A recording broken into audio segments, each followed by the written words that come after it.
yang nggak di luar logika gitu, yang menjanjikan nanti. Ya tapi kan sebenarnya gini bro, Tata potong. Oke, tadi lo bilang nih, lo awalnya naik kerja kan sama teman lo kan, tapi lo ditipu. Lo disuruh datang ke satu acara. Terus habis itu ketika lo datang ke satu acara ngelihat orang pakai jas disemangati, dibangkitkan auranya, itu kan sebenarnya yang hal negatif. Nipu juga kan? Iya. Ada juga nipunya gitu. Iya. Itu kan yang terjadi di dalam MLM. Yang kadang aku pernah sekali soalnya gini bro, kejadian. Aku disuruh nih datang. Aku butuh kerja juga waktu itu. Mencari kerja, aku disuruh datang. Terus ketika aku datang, dia bilang gini, "Kamu mau kerjaan? Ayo kita datang. Aku ada kerjaan nih." Yang namanya kerja setahu aku itu wawancara, ya wawancara lah ya. Wawancara itu kan pagi. Kenapa ini wawancaranya sore? Jam 5 sore. Ya kan nggak masuk logika sama aku. Tapi ya mungkin oke lah. Mungkin langsung jumpa sama ownernya. Nah ketika aku nyampe di satu tempat, aku ngeliat rame orang pakai jas. Wah ini udah nggak bener nih. Waktu itu aku mikirnya gitu, karena aku orangnya kritis banget kan. Wah ini udah nggak bener nih. Udah lo masuk aja ke dalam. Aku disuruh masuk. Tapi aku merasa nggak sesuai dengan apa yang aku harapkan gitu, karena aku butuh kerja. Nah, tapi kayaknya aku disuruh bakal sesuatu ini pada waktu itu. Dan ternyata benar. Feelingku benar pada waktu itu.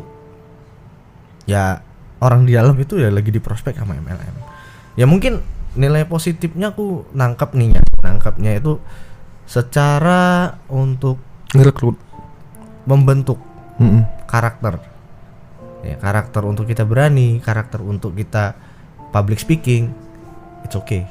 Ya orang tua lo bener, papa lo bener. Ini kalau menurut aku, jangan harap lo sukses dari sini. Lo belajar. Karena ini adalah pembentukan karakter. Nah, faktanya lo sukses nggak di MLM? Kalau sukses, ya pasti enggak. Kalau sukses gue udah pasti gue jalanin sampai detik ini kan. Ya. Karena nggak sukses gue lah, bukan nggak sukses juga sih. Karena bukan gua, gagal tapi ya nggak sukses. Bukan gagal juga. Kalau dibilang profit, Ya, untung, ada. gue bahkan lebih dari untung. Gue bilang gitu ada. Karena gue juga belajar dari itu selama 1 tahun. Gue rekrut orang. Karena kan ketika kita katakanlah 4 juta orang sekali masuk, itu satu slot aja itu bisa dapat 1 juta. Jadi ketika kita orang join 4 juta, kita dapat 1 juta. Satu slot. Ketika orang 8 juta, kita dapat 2 juta. Kan seperti itu sistem rekrutan MLM-nya. Alhamdulillah ketika aku join, aku lumayan banyak dapat member. Member yang gabung itu banyak gitu kan. Banyak yang terjebak sama lo ya. Banyak yang terjebak juga gitu. Gak tahu kalau terjebak atau enggaknya ya. Tapi yang pasti ya memang ya sih terjebak. Tapi yang ya itu kan tergantung orangnya. Kayak kalau misalnya dia masuk ke dalam MLM terus dia berhasil, ya itu kan tergantung lagi orangnya ya.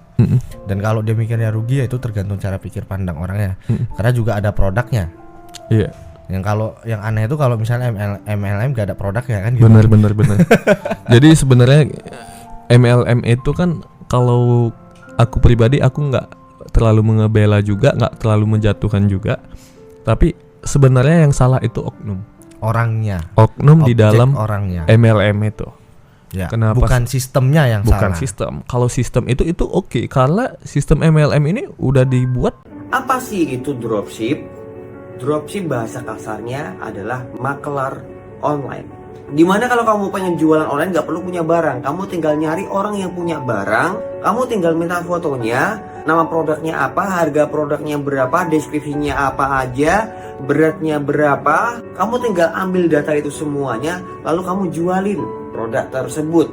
Harganya kamu naikin, misalkan dari si pemilik barang 50.000, kamu jual 70.000. Ketika ada orang yang beli, baru Anda belikan ke si pemilik barang. Dan pengirimannya pun jangan kirim ke kita, tapi langsung aja ke customer kita, udah selesai. Maka si pemilik barang bakal ngirim barang tersebut ke pembeli kita atas nama kita, atas nama toko kita. Itu adalah dropship. Jadi nggak perlu nyetok barang.